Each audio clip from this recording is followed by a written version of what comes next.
Good day everyone, so as a Kokomi main, I'm always excited when there are new characters in the game, especially free ones that could potentially work with Kokomi, and that's what I want to discuss in today's video. What are some of the potential synergies between Kokomi and Lynette? Now, this is not going to be a build guide or anything like that. I think a lot of the other Genshin content creators have done a good job covering exactly what the build needs are for Lynette and the different teams you might want to use her, but I think very few have really covered this angle, so hopefully you'll find something interesting here. So from an overworld perspective, obviously Lynette's got a miniature version of Yelan's E, so this helps with traversing and with exploration, as well as disabling enemies. And of course, if you are running Lynette with the VV artifact set as I've shown, then you can shred the opponent's Hydro resistance if you swirl Hydro, which will allow your Kokomi to deal increased Hydro damage. And what I like about this duo is that this duo very easily fits into a Hyper Bloom variation, as you can see on screen, with some Electro or Dendro user, and that gives you such a solid team for the overworld. You've got mobility, you've got healing, and you've got a lot of damage that would arguably be able to take care of the majority of the casual content that you can see. Now I know a lot of you might say, well, you're here because you play the more difficult content like the Spiral Abyss, and I think that is what we'll cover in just a bit, but I just wanted to show you that from a casual perspective, it is certainly a fun team to run if you really like Kokomi and Lynette and you do want to use them together. Right, so if you want to run Kokomi and Lynette in the Spiral Abyss, then you could follow more or less the rotations that I'll be showing here in the background.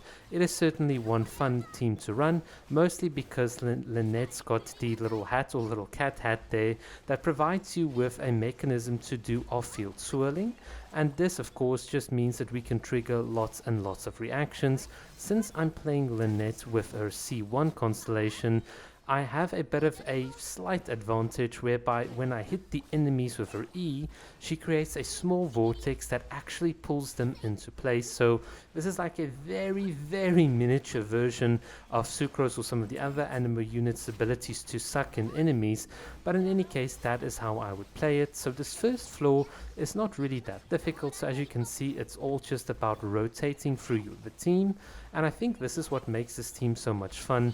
Every unit here gets enough playtime. I think that's one of the things that makes Genshin Impact so much fun to me, is when I can use all of my favorite units and all of them contribute in different ways, and it's all about how I'm playing with the team and how I'm rotating. That's what makes it so much fun.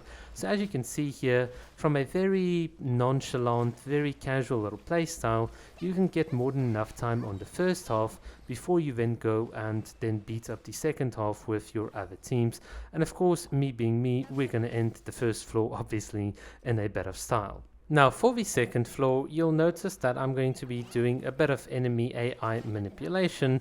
The idea here is that I want to set up my reactions, my Electro and Hydro, and then use Lynette to constantly swirl, and whilst I'm doing this, I'm using Collei to generate as many Dendro cores, which then can be triggered by either Cookie or Lynette if you do manage to swirl like Electro, which will then trigger lots of Hyper Blooms. This is the subtleties when it comes to using this team successfully. It's all about positioning and about using your abilities in a very specific order, obviously adapted to the situation, so that you can get the maximum amount of damage.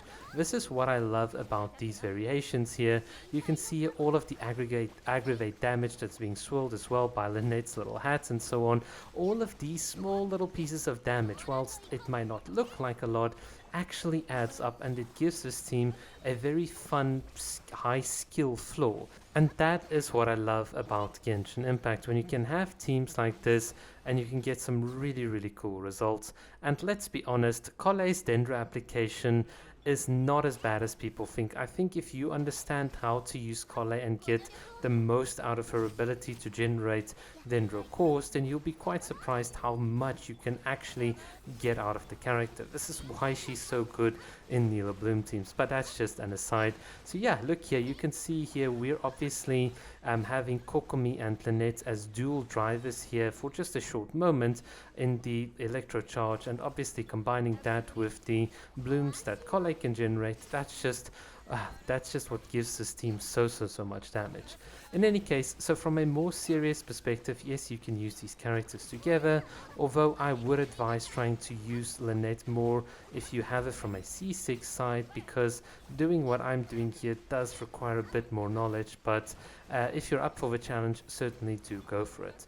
But yeah guys, that's what I wanted to cover in today's video. Hopefully you've enjoyed it and have some fun playing around with Kokomi and Lynette.